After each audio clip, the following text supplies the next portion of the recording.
Assalamualaikum warahmatullahi wabarakatuh. Jumpa kembali lagi dengan saya Udin dalam channel Kim Ude.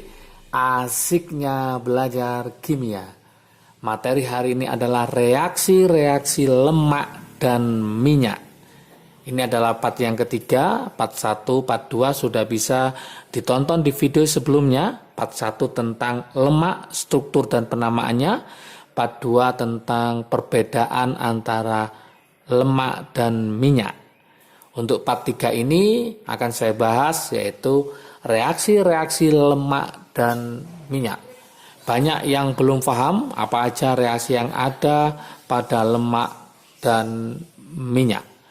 Seperti biasa sebelum saya bahas, like, subscribe, dan komentarnya juga lonceng ditekan supaya tidak ketinggalan video terbaru dari Kim Ude. Oke, tanpa berlama-lama kita mulai reaksi-reaksi yang terdapat pada lemak dan minyak. Masih ingat ya perbedaan lemak dan minyak?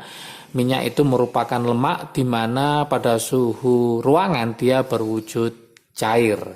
Jadi sama ya, kalau lemak itu umumnya adalah sudah berwujud padat.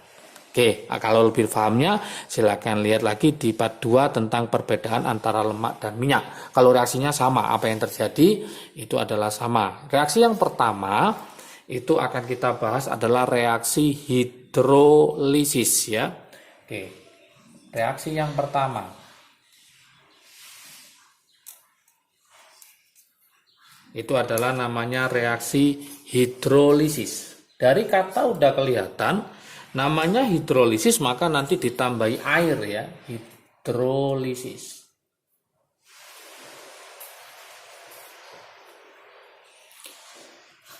Reaksi hidrolisis ini di mana lemak dan minyak ya. Lemak dan minyak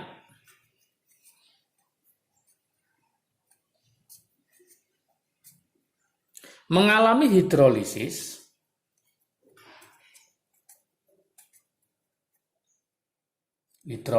yaitu ditambahi apa tadi, air ya, mengalami hidrolisis karena pengaruh asam kuat. Jadi karena pengaruh asam kuat ya. Bisa asam kuat atau enzim ya. Jadi bisa asam kuat atau enzim, tapi enzimnya yang sering adalah enzim lipase. Enzim lipase. Nanti lebih diperdalam lagi di biologi juga bisa dibaca ya tentang lemak. Jadi lemak dan minyak mengalami hidrolisis karena pengaruh asam kuat atau enzim lipase. Membentuk apa? Nah, ini harus paham. Nah, membentuk yaitu apa? Gliserol, membentuk gliserol dan asam lemak. Asam lemak. Ingat, reaksi hidrolisis ini merupakan kebalikan dari reaksi esterifikasi. Jadi kalau esterifikasi itu pembentukan ester di mana nanti asam ketemu sama alkohol. Lah, kalau esterifikasi dibalik itu namanya reaksi hidrolisis di mana esternya ditambahi air.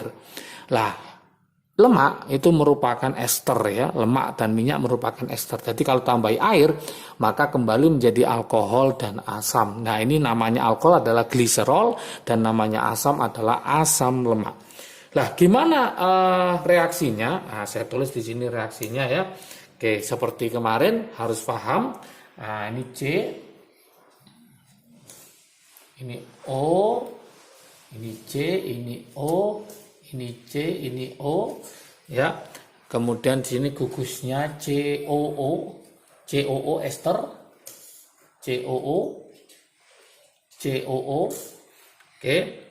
Ingat, ini hanya kurang berapa, di sini kurang 2 karena C itu tangannya 4 ya. 1 2 3 4, ini kurang 1, ini kurang 2. Ini saya kasih untuk yang stearat ya, dari asam stearat ya, yaitu C17H35 Ini sama C17H35. Ini juga C17H35. Masih ingat pada part 1 menurut strukturnya ini merupakan lemak sederhana atau gliserida sederhana. Kenapa? Karena R-nya ini merupakan sama. Jadi sama semua, yaitu dari stearat. Oke, masih ingat namanya? Kalau kita kasih nama, depannya dikasih gliseril. Gliseril tri. Tri itu ada 3. Karena dari asam stearat, maka gliseril tristearat. Oke. Karena dihidrolisis, maka ditambah H2O. Ditambah H2O sebanyak 3 H2O. Kenapa 3? Karena nanti akan menjadi gliserol, di mana C nanti ada OH, ada OH ya. Jadi nanti hasilnya adalah berupa apa? Yaitu gliserol ya.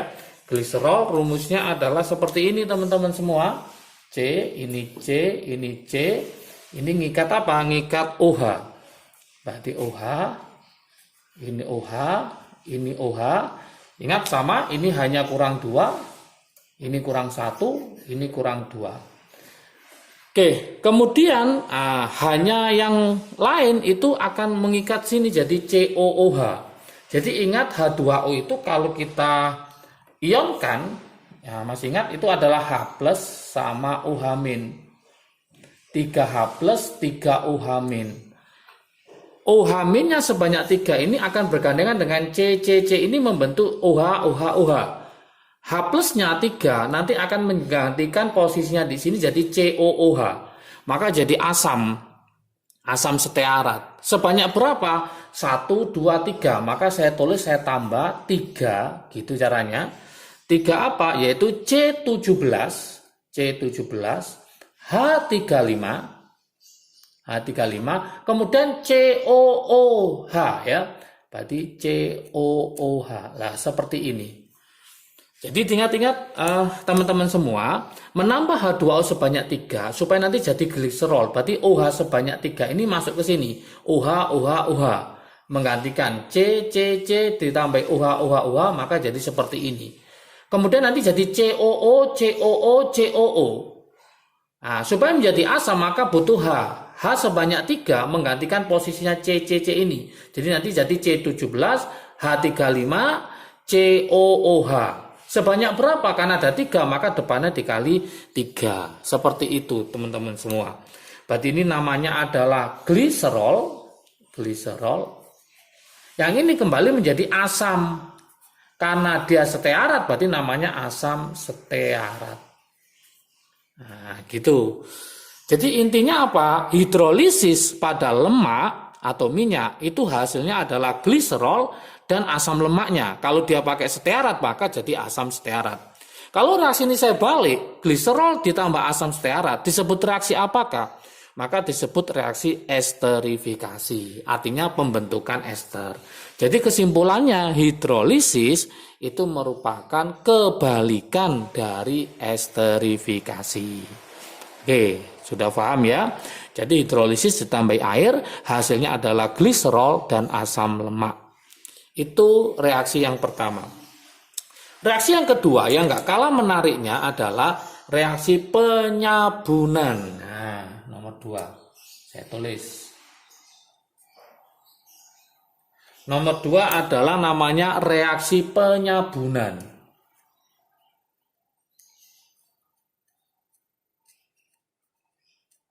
Atau bahasa kerennya ya, itu adalah saponifikasi. Saponifikasi. Oke. Reaksi penyabunan atau saponifikasi. Reaksi lemak atau minyak ya. Jadi reaksi lemak atau minyak ya, bisa lemak bisa minyak dengan basa kuat. Berarti reaksi penyabunan itu membutuhkan basa, tapi basanya basa kuat. Berarti dengan basa kuat misalkan apa basa kuat? Basa kuatnya misalkan NaOH boleh, natrium hidroksida NaOH, atau KOH juga bisa, kalium hidroksida. Jadi reaksi penyabunan reaksi yang di mana lemak atau minyak yang berfungsi sebagai ester itu bereaksi dengan NaOH atau KOH yang merupakan basa kuat, menghasilkan apa? Jelas menghasilkan sabun. Menghasilkan sabun ya.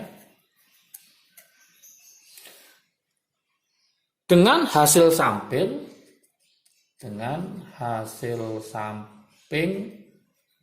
jadi selain menghasilkan sabun, maka dia punya hasil samping berupa apa? Yaitu berupa gliserol.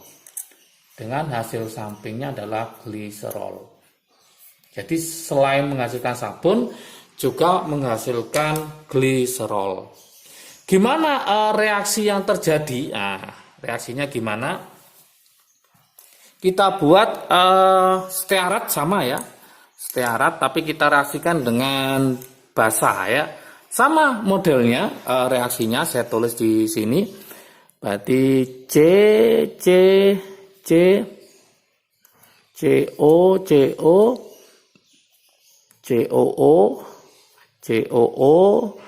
COO ya. Ini masih ingat tadi hanya kurang 2.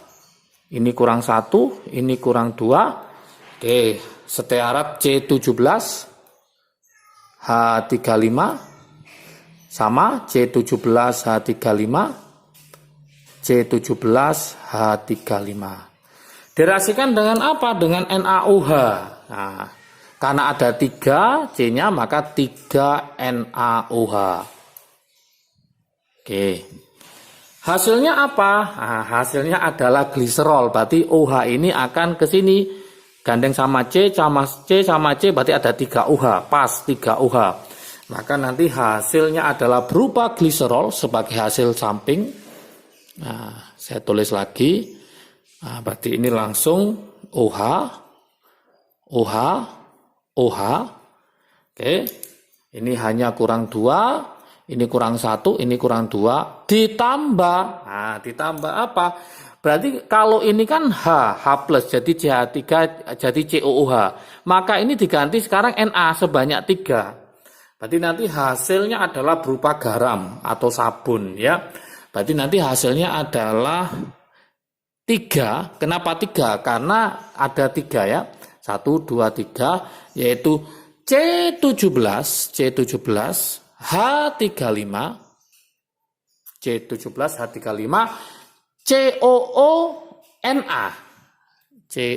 COONA. Nah, seperti itu. Oke. Dari sini maka bisa kita tulis namanya ya. Ini tadi namanya gliseril sama dengan ini tristearat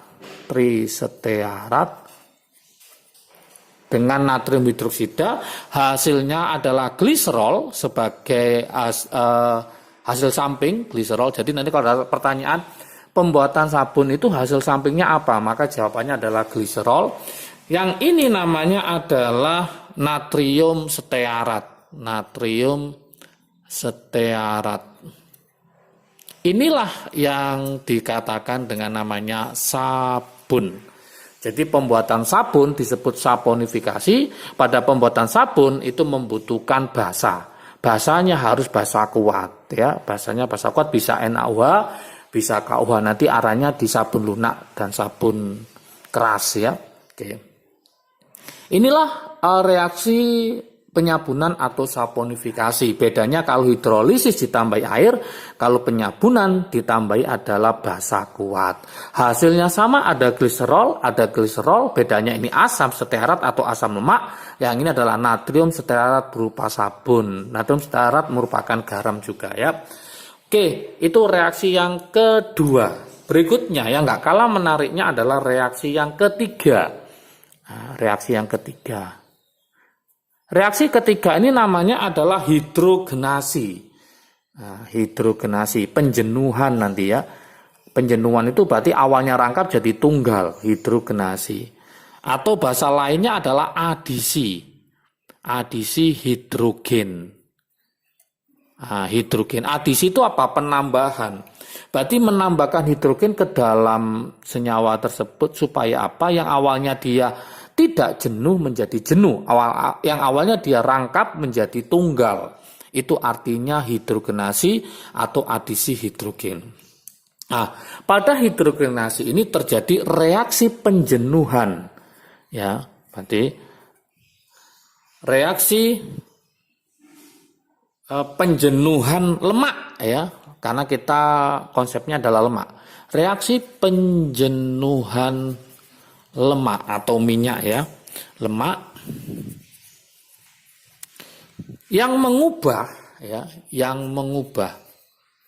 Jadi pada penjenuhan lemak ini dia akan mengubah apa yang diubah, yaitu mengubah wujud lemak,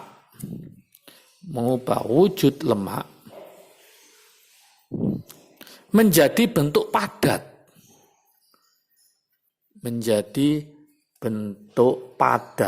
Berarti logikanya yang awalnya dia cair berupa minyak, ya, cair minyak, dia itu kan asam lemaknya tak jenuh kalau minyak.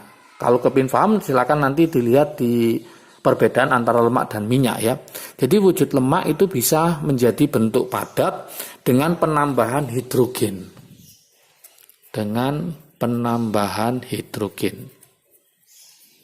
Jadi hidrogen ditambahkan itu tujuannya untuk apa? Untuk mengubah yang awalnya dia asam lemak tak jenuh menjadi asam lemak jenuh.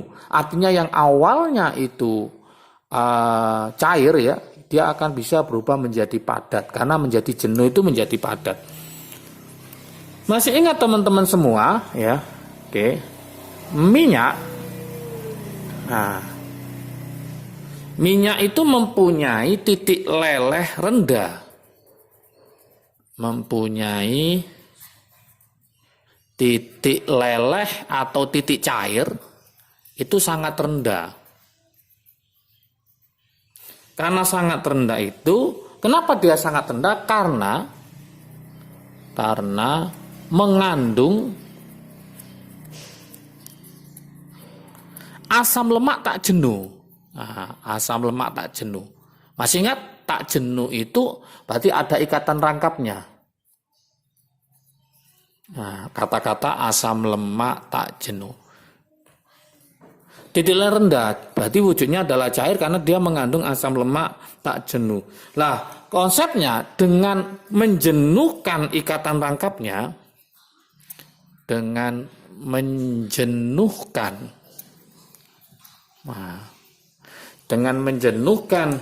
ikatan rangkapnya,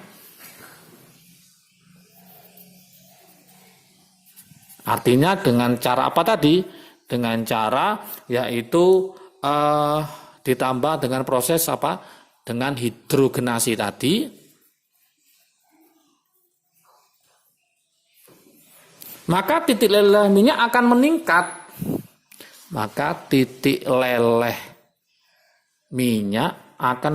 Karena nanti jadi jenuh.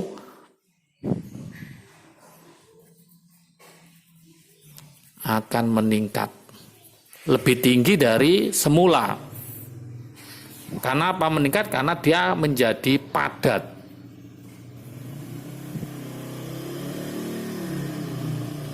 Oke. Artinya menjadi padat, yang awalnya dia asam lemak tak jenuh menjadi sekarang asam lemak jenuh. Asam lemak jenuh. Oke, ini prosesnya biasanya contoh dalam kehidupan sehari adalah pembuatan margarin dari minyak sawit. Contoh pembuatan margarin